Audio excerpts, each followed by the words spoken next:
আসসালামু আলাইকুম ওয়া রাহমাতুল্লাহি ওয়া বারাকাতুহু।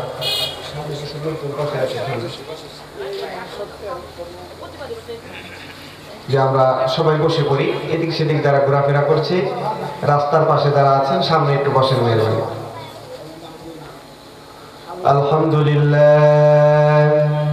আলহামদুলিল্লাহ নাহমাদুহু ওয়া নাস্তাঈনুহু ওয়া নাস্তাগফিরুহু ওয়া নু'মিনু বিহি ওয়া নাতাওয়াক্কালু আলাইহি ওয়া নাউযু বিল্লাহি মিন শুরুরি আনফুসিনা ওয়া মিন সাইয়্যাতি আ'মালিনা মান ইয়াহদিহিল্লাহু ফালা মুদিল্লা লাহু ومن يضلل فلن تجد له وليا مرشدا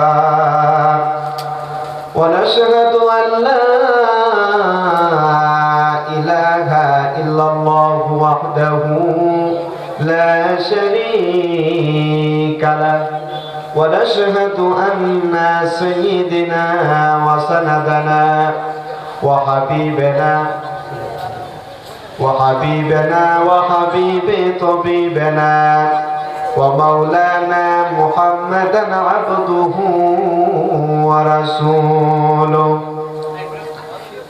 الذي أرسله بالحق بشيرا ونذيرا وداعيا إلى الله بإذنه وسراجا منيرا فقد قال الله تعالى في كلامه المجيد وفرقانه الحميد সকলেই জবান খুলে পড়ি আউযু বিল্লাহি মিনাশ শাইতানির রাজীম বিসমিল্লাহির রহমানির রহিম ইন্নাল্লাহা ইয়া'মুরু বিল আদলি ওয়াল ইহসান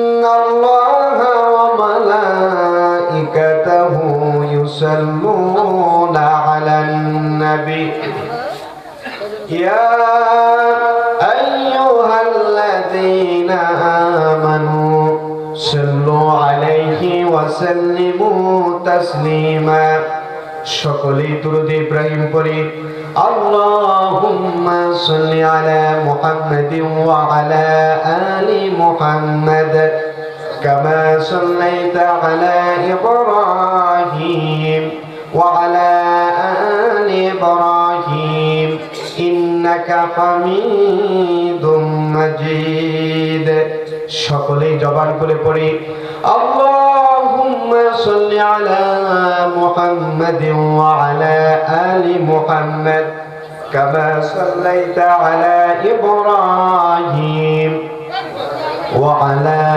آل إبراهيم إنك حميد مجيد শাহজালালের পুণ্যভূমি শাহ মাকদুমের বাংলাদেশ আমাদের অহংকারের গর্বের বাংলাদেশ আমাদের অহংকারের গর্বের বাংলাদেশ শাহজালালের পুণ্যভূমি শাহ মাকদুমের বাংলাদেশ আমাদের অহংকারের গর্বের বাংলাদেশ আমাদের অহংকারের গর্বের বাংলাদেশ এখানে শহীদ তিতু বাঁশের কেল্লা গড়ে ইমানি অস্ত্র দিয়ে খোদার পথে লড়ে এখানে শহীদ তিতু বাঁশের কেল্লা গড়ে ইমানি অস্ত্র দিয়ে খোদার পথে লড়ে স্মৃতির পাতায় আজও ভাষায় স্মৃতির পাতায় আজও ভাষায় সেই কাহিনীর হয় না শেষ আমাদের অহংকারের গর্বের বাংলাদেশ আমাদের অহংকারের গর্বের বাংলাদেশ। আমরা আমাদের দেশকে ভালোবাসি কি বাসি না? সবাই বলেন ভালোবাসি কি বাসি না? সবাই বলেন শাহজালালের পুণ্যভূমি শাহ মাকদুমের বাংলাদেশ, আমাদের অহংকারের গর্বের বাংলাদেশ, আমাদের অহংকারের গর্বের বাংলাদেশ। আজানের সুরে সুরে এখানে প্রভাত আসে, শহীদের লক্ষ্যতা নাই এখানে সন্ধ্যা নামে।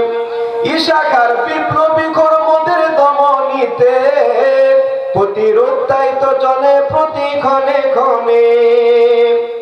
ইশাখার বিপ্লবী কর্মদের দমনীতে প্রতিরোধ দায়িত্ব চলে প্রতি ক্ষণে ক্ষণে। জান দিব তো মান দেব না, জান দিব তো মান দেব না, মুক্ত রাখবো স্বাধীন দেশ, আমাদের অহংকারের গর্বের বাংলাদেশ, আমাদের অহংকারের গর্বের বাংলাদেশ। লা ইলাহা, সবাই পড়ি লা ইলাহা ইল্লাল্লাহ, লা ইলাহা,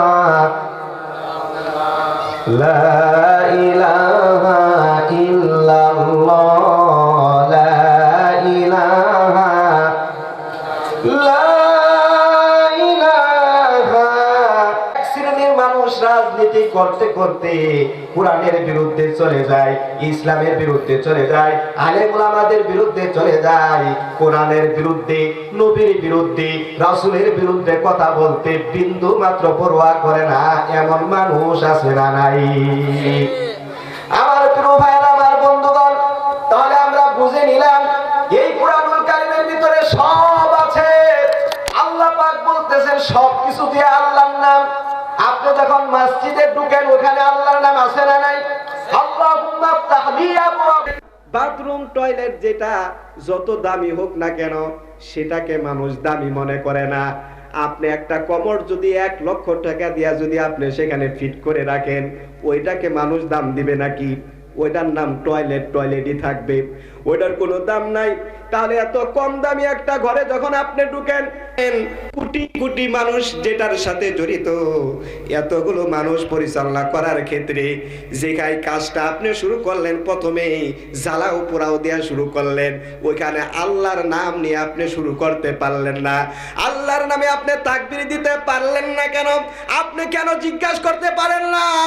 আপনার নেতাকে কেন বলেন না? আপনার নেত্রীকে কেন বলতে পারেন না আমি এই মিটিংয়ে মিছিলে আমার আল্লাহর নামে কেন তাকবীর দিতে পারি না? বলেন ঠিক না বেঠিক? আল্লাহর নাম বলার দরকার আছে না নাই? আছে। সব জায়গায় যদি আল্লাহর নাম থাকতে পারে, তাহলে ওই জায়গায় কেন আল্লাহর নাম নাই? ওইখানে কি কোরআন চলবে না?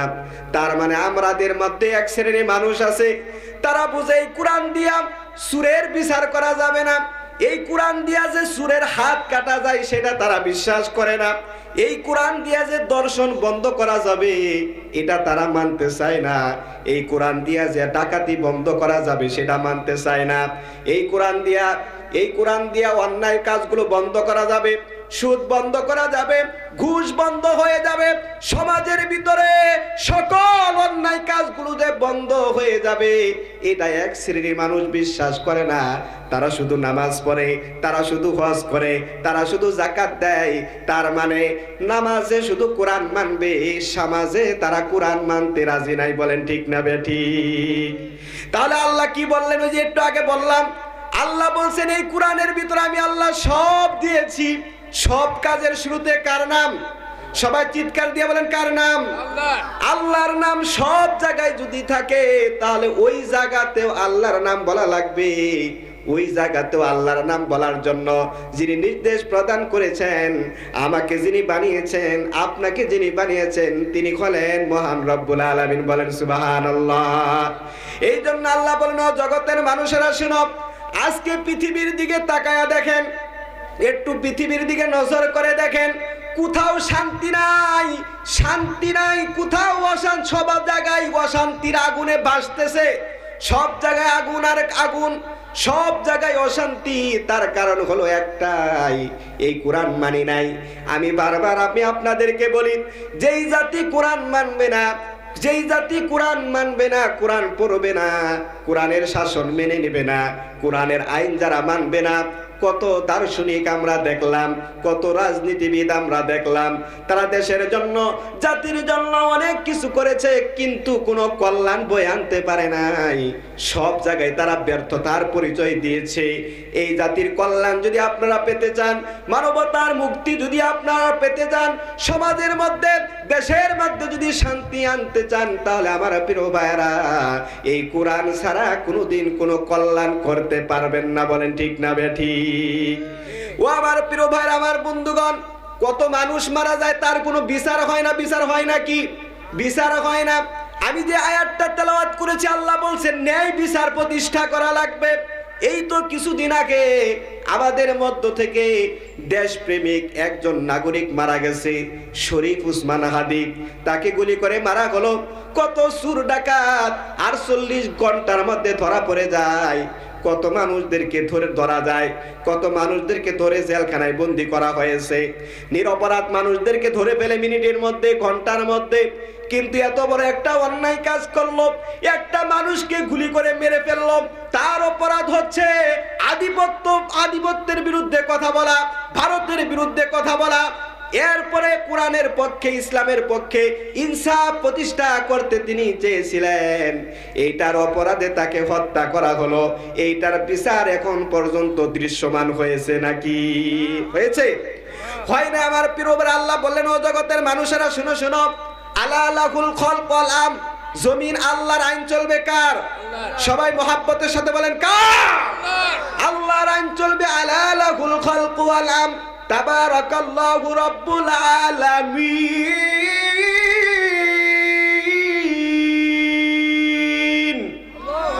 জমিন আল্লাহর, আইন চলবে আল্লাহর। বরকতময় জগতের জগৎ সমূহের মালিক হচ্ছেন তিনি। আমার প্রিয় ভাইরা, সেই আল্লাহ পাক বললেন, আমার আইন দিয়ে যখন দেশ চলবে, সমাজ চলবে, এই কোরআন দিয়ে যখন বিচার নিশ্চিত হয়ে যাবে, ওই সমাজের মধ্যে কোনো অন্যায় কাজ হবে না, কোনো খুন খারাপি হবে না, কোনো দর্শন হবে না।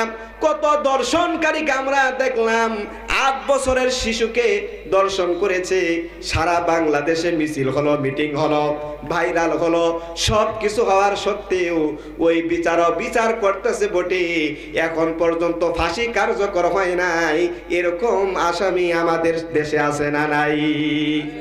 তার মানে আমরা কোরআন তো শুধু এই যে মসজিদে মানি, এই যে ওয়াজ মাহফিলগুলো হচ্ছে, ওয়াজ মাহফিলে শুধু কোরআনের আলোচনা করা হয়। আমার প্রিয় ভাইয়ারা, 157টা মুসলিম রাষ্ট্র, 157টা রাষ্ট্র জাতিসংঘের অধীনে আছে, তার মধ্যে 57টা মুসলিম রাষ্ট্রই আছে। সবচাইতে বেশি যেই দেশে ওয়াজ মাহফিল হয়, সেই দেশটার নাম কি? বাংলাদেশ। আর সবার আগে চুরিতে যারা চ্যাম্পিয়ন হয়, দুর্নীতিতে যারা চ্যাম্পিয়ন হন, সেই দেশটার নাম কি? বাংলাদেশ। দর্শনের দিক দিয়া বাংলাদেশ, চুরি চামারিতে বাংলাদেশ, ডাকাতির দিক দিয়া বাংলাদেশ, অন্যায় কাজে বাংলাদেশ, ওয়াজ মাহফিলও হয় বাংলাদেশে। বলেন ঠিক না বেঠিক? তার মানে আমরা শুধু শুনি, আমরা শুধু তেলাওয়াত করি, কিন্তু এই কোরআনে আল্লাহ কি বলেছেন সেইটা আমরা মানতে চাই না। আল্লাহ বললেন, ও জগতের মানুষেরা শুনো, ইন্নাল্লাহা ইয়া'মুরু বিল আদলি ওয়াল ইহসান।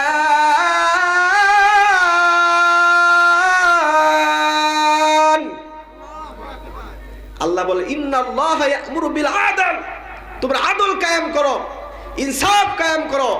যদি এটা করতে পারো, তাহলে সমাজে, দেশে, সব জায়গায় শান্তি আসতে থাকবে। বলেন সুবহানাল্লাহ।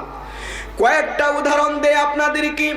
কোরআনের বিচার ফয়সালা যে কত চমৎকার, কত শান্তি, এটার কয়েকটা উদাহরণ দিলে আপনারা বুঝতে পারবেন। আমার প্রিয় ভাইয়েরা, কোরআনের বিচার যখন সেখানে থাকবে, ওইখানে দেখা হবে না লোকটা কিরকম, লোকটা কি বড় লোক না ছোট লোক, সেটা কি সম্ভ্রান্ত বংশের নাকি গরিব মানুষ, ওইটা কি কোনো মন্ত্রীর ছেলে নাকি রিকশাওয়ালার ছেলে।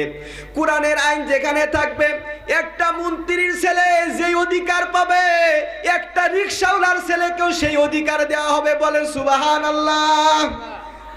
একজনে থাকবে গাছ, একজনে থাকবে 7 তলায়, আরেকজনে গাছ তলায় থাকবে শীতের রাত্রে।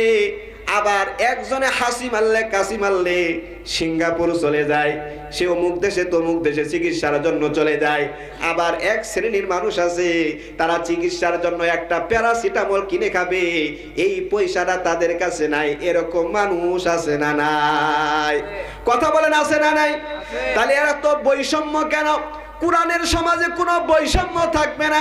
বিচার করার সময় কোনো দেখা যাবে না সে আমার দলের কর্মী কিনা, আমার দল করে কিনা, আমার মতের কিনা, আমার ধর্মের কিনা, এটা কোনো কিছুই দেখা যাবে না। আল্লাহর নবী যখন বিচার করলেন, বিচার করেছেন, তিনি এগুলো দেখেন নাই। একজন ইহুদি আর একজন মুসলমান, মামলা দায়ের হলো। দুইজনের মীমাংসা করবার জন্য রাসূলুল্লাহর কাছে গেলেন। রাসূলুল্লাহর কাছে গিয়া বলতেছি, ইয়া রাসূলুল্লাহ, ইয়া হাবিবাল্লাহ, এই যে ইহুদির বাচ্চা, সে একজন ইহুদি, মুসলমানদের চরম দুশমন। এই যে আপনার কাছে মামলা দায়ের করলাম, আমি হচ্ছে একজন মুসলমান। ওইটা যা আসলে মুনাফিক মার্কা মুসলমান ছিল। ও আমার প্রিয় ভাইরা, সে যায় বলতেছে, আমি প্রতি মাসে মাসে চাঁদা দেই, মুসলমানদের নামাজে অংশগ্রহণ করি, জিহাদে যাই, সব কাজ কারবার করে। আল্লাহর রাসূল দুইজনের কথা শুনলেন। দুইজনের কথা শুনে মিলে হিসাব করে দেখলেন যে ইহুদি সেটা হলো নিরপরাধ আর মুসলমান সেটা হচ্ছে অপরাধী। আল্লাহর নবী বিচারের রায় দিলেন, মুসলমানের বিরুদ্ধে ইহুদির পক্ষে রায়টা চলে গেল। আল্লাহর নবী যদি ইচ্ছা করতেন, সেখানে সে আমার দলের লোক, সে আমার কর্মী, সে আমার জাতের, সে আমার বংশের, এরকম করার সুযোগ ছিল কি ছিল না? আল্লাহর নবী কিন্তু সেটা করে নাই। মুসলমানদের বিরুদ্ধে যখন রায়টা দেয়া দিল, আমার প্রিয় ভাইরা, আমার বন্ধুগণ, সেই মুসলমান বেচারা কপাল বড় খারাপ, সেই বিচারটা মানতে পারল না, বিচারটা মানতে নারাজ। সে চলে গেল আবু বকরের কাছে। আবু বকরের কাছে গিয়া বলতেছে, আবু বকর, আমি মুসলমান, আমি প্রতিদিন নামাজে যাই, জিহাদে যাই, মাসে মাসে টাকা পয়সাও দান করি, কিন্তু আমার পক্ষে বিচারের রায়টা না দিয়া ওই ইহুদির পক্ষে রায়টা দিয়া দিল। এটা কেমন করে হয়? এই বিচার আমি মানি না। তুমি মেহেরবানি করে এই বিচারের ছানি করে দাও, এই বিচারের আপিল তোমার কাছে করতে আসলাম। আবু বকর বলেন, প্রথম বিচার কে করেছে? কোন নবীজি করেছে? তাই নাকি? আমি তো এটা করতে পারবো না। যেখানে নবীজি বিচার করেছেন, নবীর উপরে কোনো কথা চলবে না, আমি এখানে হাত দিতে পারবো না, তুমি যা করার তুমি করো। তখন ওই বেচারা চলে গেলেন হযরত উমরের কাছে। সে মনে মনে চিন্তা করলেন, উমর তো গরম মানুষ, উমর মুসলমানদের পক্ষে, ইহুদিদের বিরুদ্ধে। মুসলমানদের পক্ষে সবসময় হযরত উমর সচ্চার ভূমিকা রাখে। উমর হচ্ছেন রাহমাউ বাইনাহুম আশিদ্দাউ আলাল কুফার, মুমিনদের ক্ষেত্রে রহম দিল আর কাফেরদের ক্ষেত্রে শক্ত দিল। আমি উমরের কাছে চলে যাই। উমরের কাছে গিয়া বলতেছে, ও ভাই উমর, আমি মুসলমান, আমি এত কিছু করি, আমার অবদানের কোনো শেষ নাই। আমার পক্ষে রায়টা না দিয়া ইহুদির পক্ষে রায়টা দিয়া দিল।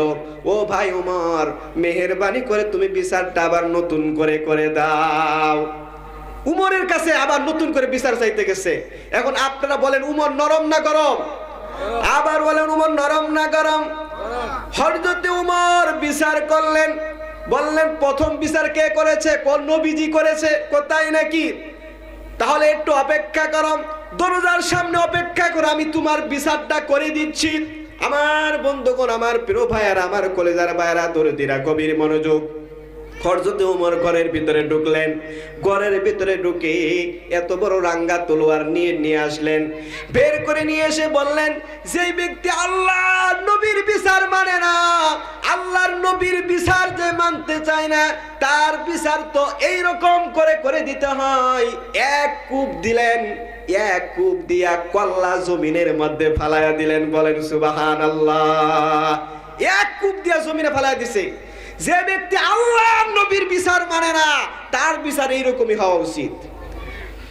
চতুর্দিকে আওয়াজ ছড়িয়ে গেল, উমর মুসলমান হত্যা করেছে। নবীজির কাছে বিচার চলে গেল, নালিশ চলে গেল। হায় হায়, মুসলমানদের মধ্যে মারামারি শুরু হয়ে গেছে, নিজেরা ধাক্কাধাক্কি কিলাকিলি শুরু করছে। উমরের নামে সবাই মিলে রাসূলের কাছে অভিযোগ দেওয়া শুরু করলো। এখনো আয়াত নাযিল হয় নাই। রাসূলুল্লাহ টেনশনে আছে, কি করবে? আল্লাহর নবী কি করবেন? এমন সময় ইন্ডিমেন্ট টাইমে আল্লাহর পক্ষ থেকে ওহী নাজিল হয়ে গেল। নবীজি দেখতে পেলেন আকাশে কিরিং কিরিং শব্দ হচ্ছে, উপর দিকে তাকালেন, হযরত জিবরাইল আমিন এসে হাজির হয়ে গেলেন। হাজির হয়ে তিনি বলে দিলেন, লিতাহাকুমা বাইনান নাসি বিমা আরাকাল্লাহ।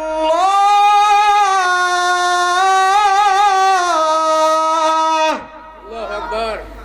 মানুষের মধ্যে বিচার ফয়সালা করো, সত্য সহকারে বিচার ফয়সালা করো। বিমা আরাকাল্লাহ, আল্লাহ উপর থেকে সব কিছু দেখতে পারেন। ও আমার প্রিয় ভাইরা, এরপরে উমরের পক্ষে আরো আয়াত নাজিল হয়ে গেল। বলা হলো যে ব্যক্তি আল্লাহর নবীর বিচার মানে না, তার শাস্তি হচ্ছে মৃত্যুদণ্ড। বলেন সুবহানাল্লাহ, আল্লাহু আকবার। আমার প্রিয় ভাই, এখান থেকে কি শিখলেন? হযরত উমর কেমন লোক ছিলেন, আল্লাহর নবী বিচারটা কেমন করলেন। যেই নবীজির বিচার না মানলে মৃত্যুদণ্ড, সেই নবীজির বিচার কি আমাদের সমাজে আছে নাকি? এখানে যাদের বয়স 60 বছর 70 বছর হয়ে গেছে, আপনারা কি বুকে হাত দিয়া বলতে পারবেন জীবনে একটা বিচার কোরআন দিয়া করেছেন? জীবনে কোরআন দিয়া কোনো বিচার হয়েছে আপনারা দেখেছেন? তাহলে করলেনটা কি? অথচ আল্লাহ বললেন, ওয়া মান লাম ইয়াহকুম বিমা আনজালাল্লাহু ফাউলাইকা হুমুজ জালিমুন।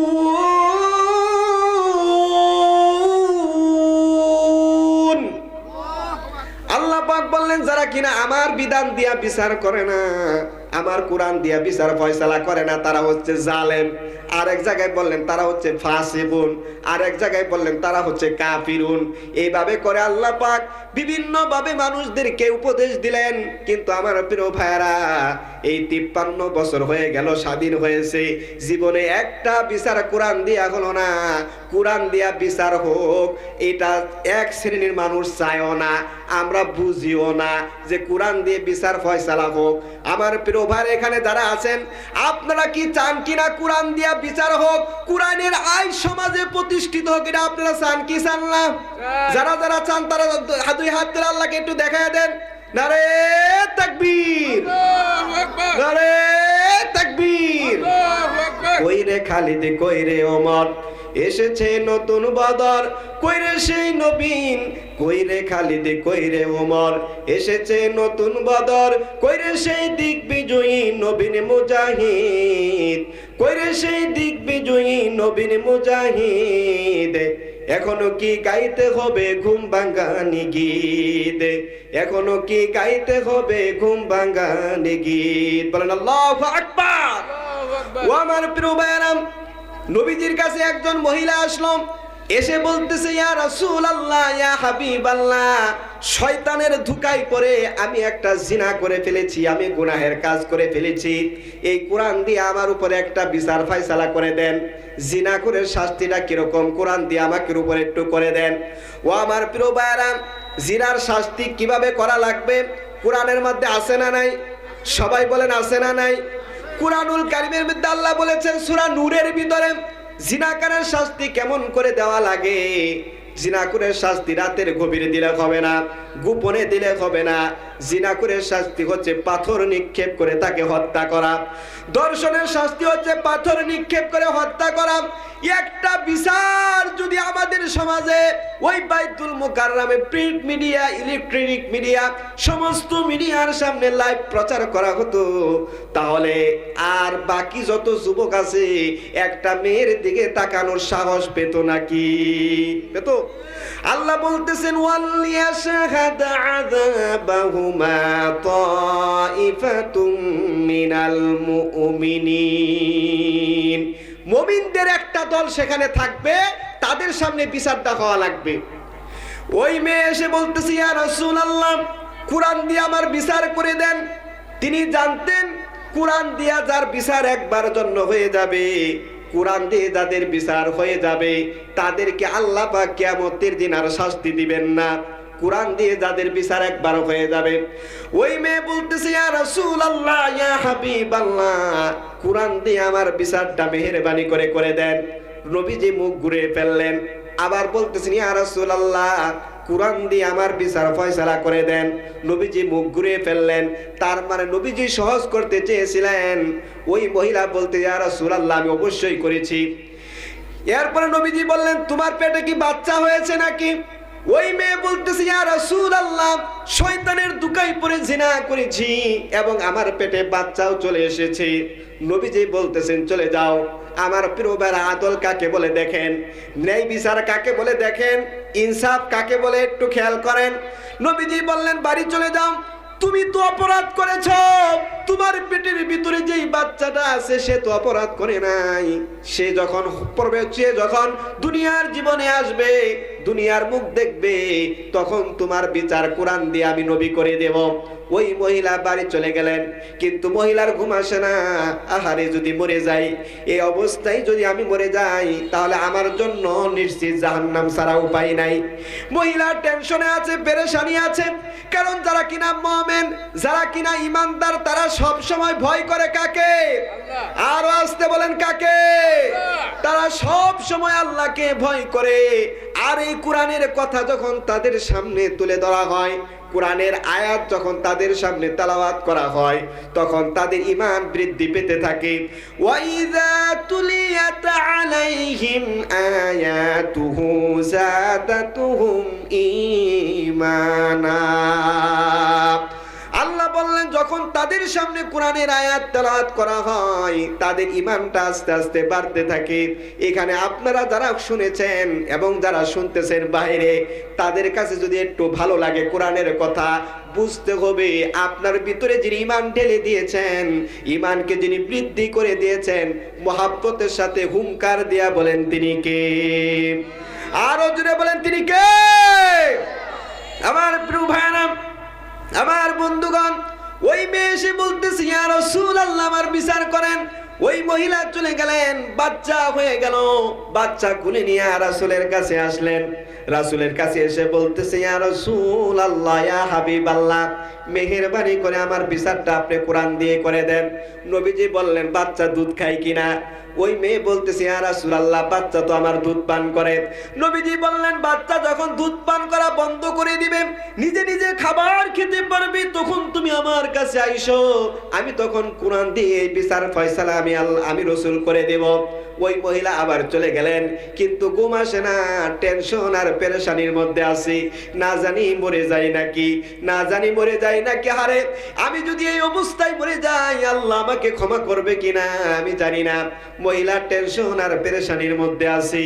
1 থেকে 2 বছর যখন হয়ে গেল, ওই মহিলা বাচ্চা কুলে নিয়ে আসলেন। বাচ্চার হাতের মধ্যে একটা খেজুর খাচ্ছে। নবীজির কাছে এসে বলতেছে, ইয়া রাসূলুল্লাহ, ইয়া হাবিবাল্লাহ, এই যে দেখেন আমার বাচ্চা, আমার সন্তান এখন একা একা খেতে পারে, খেজুর খেতে পারে। আপনি মেহেরবানি করে এই কোরআন দিয়ে আমার বিচারটা আপনি দয়া করে করে দেন। কোরআন দিয়ে আমার বিচারটা মেহেরবানি করে করে দেন। আল্লাহর নবী, বিশ্ব নবী মুহাম্মদুর রাসূলুল্লাহ সাল্লাল্লাহু আলাইহি সাল্লাম বললেন, এই বাচ্চাকে লালন পালন করবার জন্য কোনো মানুষ আছে কিনা? ওই মহিলা বলতেছে, ইয়া রাসূলুল্লাহ, আমার মা আছে, আমার বোন আছে, আমার ভাই আছে, তারা এই বাচ্চাকে লালন পালন করতে পারবে। মেহেরবানি করে কোরআন দিয়া আমার বিচারটা আপনি দয়া করে করে দেন। আল্লাহু আকবার। আল্লাহর নবী কোরআন দিয়া বিচার করলেন। কোরআন দিয়া বিচার হবে। নবীজি বললেন, মাটি গর্ত করো, কোমর পর্যন্ত গেড়ে দাও। এরপরে তাকে চতুর্দিক থেকে পাথর নিক্ষেপ করতে থাকো। সাহাবায়ে কেরাম সবাই পাথর নিক্ষেপ করতেছে ওই মহিলার দিকে। তাফসীরের মধ্যে এসেছে, খালিদ বিন ওয়ালিদ পাথর নিক্ষেপ করার সময় ওই মহিলার রক্ত তার শরীরের মধ্যে লেগেছিল। তিনি বলেন, এই পাপিষ্ঠ রক্ত আমার শরীর লাগছে। এই কথা যখন বললেন, নবীজি শুনে ফেলেছেন। নবীজি বলতেছেন, ও খালিদ, তুমি কার উপরে এরকম ডিনাই করছো? তুমি কি জানো এই মহিলাকে? তুমি কি জানো এই মহিলার তওবাটা কিরকম হয়েছে? এই মহিলার তওবা গোটা পৃথিবীর মানুষের মধ্যে যদি ভাগ করে দেওয়া হয়, তবুও শেষ হবে না।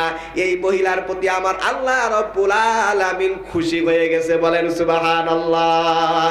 ওই মহিলা ভয় করতেন কাকে? সবাই বলেন, ওই মহিলা ভয় করতেন কাকে? আল্লাহকে ভয় করতেন। এবং আল্লাহর আইন দিয়া বিচার ফয়সালা হবে। কোরআনের বিচার তিনি মেনে নিয়েছেন, দুনিয়া থেকে বিদায় নিয়ে চলে গেলেন। ও আমার প্রিয় ভাইরা, ও আমার বন্ধুগণ, এই বিচারটা ওই সময় যারা দেখেছে, যারা করেছে, নবীজি যদি ইচ্ছা করতেন ওই বিচারটা কম বেশি করার কোনো সুযোগ ছিল কি ছিল না? ছিল না? কম বেশি করার সুযোগ ছিল, কিন্তু রাসূলুল্লাহ করে নাই। এরপরে সম্ভ্রান্ত বংশের এক মেয়ে চুরি করেছে। চুরি, আমাদের দেশে তো চুরির বিচার নাই, আমরা চুরির বিচার করি। ওই যে মসজিদে যে জুতা চুরি করে নিয়ে যায়, এরপরে তাকে যদি কোনো রকম ধরা পড়ে, একেবারে আচ্ছা মতো গণদুলাই দেয়, এরকম আছে না নাই? অপরাধ, সে জুতা চুরি করছে, কিন্তু কলমের খোঁচায় লক্ষ কোটি কোটি টাকা যে দেশ থেকে বিদেশে পাচার করে দেয়, কোটি কোটি টাকা মেরে দেয়, 100 টাকার কাম 90 টাকা দিয়া সেরে দেয়, এরকম বড় বড় চোরগুলো দেখলে আমরা সেলট মারি। এরকম চোর আছে না নাই? তাদের বিচার কি দেয়া হয়েছে? তাদের বিচার কি হয়েছে? ওইগুলো তো আমরা চোখে দেখি না, তাদের বিচার হয় না। নবীজি বললেন কোরআনের বিচার হলো চুরি করলে হাত কেটে দাও। এই বিচার তো আমাদের দেশে নাই, এই বিচার আমাদের দেশে নাই। আমার প্রিয় ভাইয়েরা, নবীজির কাছে যখন খবর এলো অমুক মেয়ে চুরি করেছে, এরপরে ওই বংশের সম্ভ্রান্ত নেতা টাইপের লোক যারা, তারা চলে এলো নবীজির কাছে, এসে বলতেছে ইয়া রাসূলুল্লাহ, ইয়া হাবিবাল্লাহ, এ হচ্ছে সম্ভ্রান্ত বংশের মহিলা, তার হাতটা যদি আপনি কেটে দেন মান সম্মান সব শেষ। মেহেরবানি করে একটু শিথিল করা যায় কিনা, একটু শিথিল করে দেন। আল্লাহর নবী যখন এই কথা শুনলেন, নবীজি আগুনের মতো লাল হয়ে গেলেন, নবীজির আওয়াজ বড় হয়ে গেল। কারণ আমরা জানি নবীজি যখন বিচার করতেন, পৃথিবীর কোনো মানুষের দিকে তাকায়া বিচার করতেন না। বুঝে থাকলে হুঙ্কার দিয়া বলেন কার দিকে তাকায়া বিচার করতেন? আর আস্তে বলেন তিনি কে? ওই আল্লাহর দিকে তাকিয়ে বিচার করতেন। নবীজি বললেন ওই বংশ কেন? আজকে যদি আমার কলিজার টুকরা মেয়ে ফাতেমা বিচার যদি চুরি করতেন, তাহলে আমার মেয়ে ফাতেমার হাতটা কাটতে আমি নবী কোনোদিন দ্বিধাবোধ করতাম না। বলেন সুবহানাল্লাহ। ও আমার প্রিয় ভাইরা, তাহলে কোরআনের বিচার আমাদের দেশে চালু হোক, আল্লাহর আইন সৎ লোকের শাসন এই দেশে চালু হোক। কিনা আপনারা চান কি চান না? সবাই চান কি চান না? এইটা যদি আমরা চাই, তাহলে অবশ্যই কোরআনের পক্ষে আমাদের থাকা লাগবে। কোরআনের পক্ষে যদি চলতে গিয়ে যদি আপনি মরে যান, দেশের কাজ করতে গিয়ে যদি মারা যান ওই শরীফ উসমান হাদির মতো, এরপরে আপনি যদি মানবতার মুক্তির জন্য যদি মরে যান, সেটা শহীদ হিসাবে যিনি কবুল করে নেবেন তিনি কে? আমাদের তো মরা লাগবেই। মরা লাগবে কি লাগবে না? এমন কেউ কি আছেন আপনারা সারা জীবন বেঁচে থাকবেন? কেউ নাই, এরকম কেউ নাই। সবার মরাই লাগবে, মরা থেকে কেউ বাঁচতে পারবে না।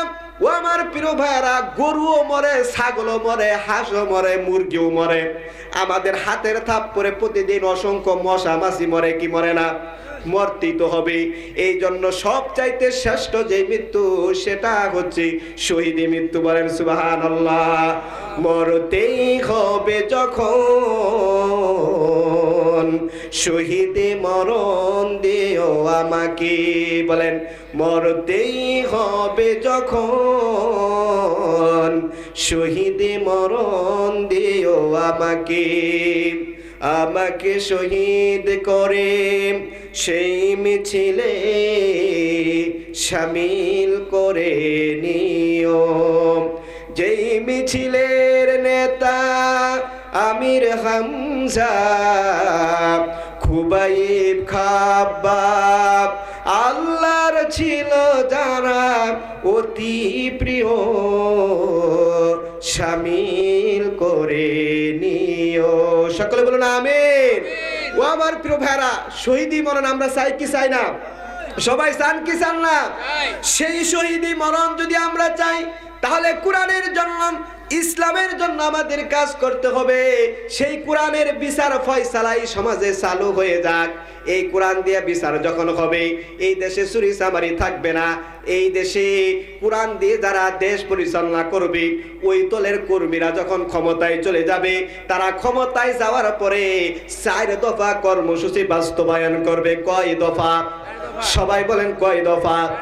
সূরাতুল হজ কোরআনের মধ্যে আছে, দেখেন সূরাতুল হজ্জের 41 থেকে 41 নম্বর আয়াতের মধ্যে আল্লাহ বলেছেন, আল্লাযীনা ইম্মাক্কান্নাহুম ফিল আরদি আকামুস সালাতা ওয়া আতাবুজ যাকাতা ওয়া আমারু বিল মারুফ ওয়া নাহাউ আনিল মুনকার। বলেন আল্লাহু আকবার। 4 দফা কর্মসূচি, 4 দফার ভিতরে একটা দফা হলো নামাজ। ওই সমস্ত নেককার বান্দারা, ওই সমস্ত সালেহিন বান্দারা যাদের নামাজ আছে, যারা নামাজি, তারা মসজিদ ইমামতিও করতে পারে, আবার রাষ্ট্র পরিচালনা করতে পারে, মন্ত্রী এমপি হতে পারে। এই ধরনের নেককার বান্দারা যখন ক্ষমতায় চলে যাবে, তারা যাওয়ার পরে নামাজ চতুর্দিকে সংসদে আইন পাশ করে নামাজকে তারা প্রতিষ্ঠা করে দিবে। বলেন সুবহানাল্লাহ। ও আমার প্রিয় ভাইরা, এই 54 বছরে কোন একজন আলেমকে কি আমরা প্রধানমন্ত্রী বানাইতে পারছি? পারি নাই। কারণ মহিলাদের পিছনে তো ইমামতি জায়েজ নাই, এমন লোকরা আমরা বানাইছি আমার প্রিয় ভাইরা। তাহলে আগামীতে এমন একজন লোক আমাদের দেশের প্রধানমন্ত্রী হবে, যার পিছনে আমরা নামাজ আদায় করতে পারবো, যার কথা আমরা শুনবো, যে সমাজেও নেতৃত্ব দিতে পারবে, যে মসজিদে ইমামতিও করতে পারবে, এমন নেতার দরকার আছে না নাই? ও আমার প্রিয় ভাইরা, আমার বন্ধুগণ, নামাজ আইন পাশ করে প্রতিষ্ঠা করা লাগবে। এই যে আশারের আজান হবে, একজন নামাজ পড়বে আরেকজন পড়বে না, কেউ নামাজ পড়ে কেউ পড়ে না, এরকম হেলায় খেলায় নামাজকে নষ্ট করে দেয়, এরকম আছে না নাই? নামাজের কোনো গুরুত্বই দেয় না, এরকম আছে না নাই? এই জন্য কবি নজরুল দুঃখ করে বলেছেন, ঘুমাইয়া কাজা করেছে ফজর, তখনও জাগনি যখন যখন, খেলাই খেলাই কেটেছে আসর, মাগরিবের শুনি ওই আজান, এশার জামাতে হওরে শামিল, এখন আছে জামাতে স্থান, বাজিছে দামামা ভাদ্রে আমামা, শির উঁচু করে মুসলমান, দাওয়াত এসেছে নয়া জামানার, ভাঙা কেল্লায় উড়ে নিশান। আল্লাহু আকবার। ও আমার প্রিয় ভাইরা, নামাজ রাষ্ট্রীয়ভাবে প্রতিষ্ঠিত করা হবে, আইন পাশ করা হবে। আজান যখন হয়ে যাবে, আজান হওয়ার পর সব জায়গায় আধা ঘন্টার জন্য অফিস আদালত বন্ধ হয়ে যাবে। সংসদ নেতা যিনি থাকবেন, আধা ঘন্টার জন্য সংসদ বন্ধ থাকবে, তার অধীনে সমস্ত এমপিরা নামাজ আদায় করবে। রাষ্ট্রপতি যিনি থাকবেন, আজান হওয়ার পর তার অধীনে বঙ্গভবনে সেখানে নামাজ আদায় হবে। ইউনিভার্সিটিতে যিনি ভাইস চ্যান্সেলর থাকবেন, মুসলমান ছাত্র ছাত্রীরা তার অধীনে নামাজ আদায় করবে। একজন ডিসিএসপি যেখানে থাকবে, তার অধীনে সমস্ত পুলিশ কর্মকর্তারা নামাজ আদায় করবে। থানার যিনি ওসি সাহেব থাকবেন, তার অধীনে থানার সমস্ত এসআই এবং কনস্টেবল যারা আছে, তারা নামাজ আদায় করবে। এইভাবে করে সারা দেশের ভিতরে প্রত্যেকটা অফিস আদালতে নামাজ যদি এইভাবে প্রতিষ্ঠিত হয়ে যায়, এখন আপনারা চোখটা বন্ধ করে বুকে হাত দিয়া বলেন তো, ওই দেশের মানুষ কোনো চুরি চামারি করবে নাকি? এরকম ভাবে নামাজ প্রতিষ্ঠিত হোক, এটা আপনারা চান? দুই হাত তুলে চিৎকার দিয়ে আল্লাহর নামে তাকবীর দেন, নারায়ে তাকবীর, আল্লাহু আকবার, আরো জোরে নারায়ে তাকবীর, আল্লাহু আকবার। আল কোরআনের আলো ঘরে ঘরে জ্বালো। ঘরে আর কয়দিন জ্বালাইবেন? ঘরে জ্বালাইছেন তো কি অনেকবার ঘরে আর জ্বালাইছেন, এই ছুটে ঘরে জ্বালায় কোনো লাভ নাই। এখন যেই ঘরের মধ্যে জ্বালাইলে লাভ হবে, কাজ হবে, সেই ঘরটার নাম কি? মহব্বতের সাথে বলেন। সেই ঘরের মধ্যে যদি জ্বালাইতে পারেন, তাহলে সব ঘরে জ্বলা শুরু হয়ে যাবে। আর আপনার মতো আমার মতো ছোট ঘরে যতই বাতি জ্বালান, যতই যা কিছু করেন না কেন, ওই জায়গা মতো যদি না যায়, তাহলে এই দেশের কল্যাণ কোনোদিন হবে না। হবে আমার ভাইরা, কিসের জন্য কি করেন, কার জন্য কি করেন? যতদিন আমরা বেঁচে থাকবো, কোরআনের জন্য বেঁচে থাকবো। বলেন ঠিক না বেঠিক? আজকে মরলে কালকে 2 দিন, পরের দিন আর কাদের লোক নাই। যার জন্য এত কিছু কামাই করলেন, মরলে তারা আপনাকে চিনবে না। বলেন ঠিক না বেঠিক? এই জন্য কোরআনের জন্য আমরা বেঁচে থাকবো, ইসলামের জন্য আমরা বেঁচে থাকবো। সবাই রাজি আছেন কি আছেন না? আমরা কোরআনের পক্ষে যারা যারা থাকবো, আল্লাহ পাক যেন সকলকে কবুল আর মঞ্জুর বল করেন। আমিন বলেন আমিন। আমার প্রিয় ভাইরা, আজান হচ্ছে, তা আমরা এখন আজানের পরে নামাজ আদায় করব। আল্লাহ পাক যেন আমাদের সকলকে কোরআন পড়া, কোরআন বুঝার তৌফিক দান করে দেন। আমরা পড়ি আমিন। আসসালামু আলাইকুম ওয়া রাহমাতুল্লাহি।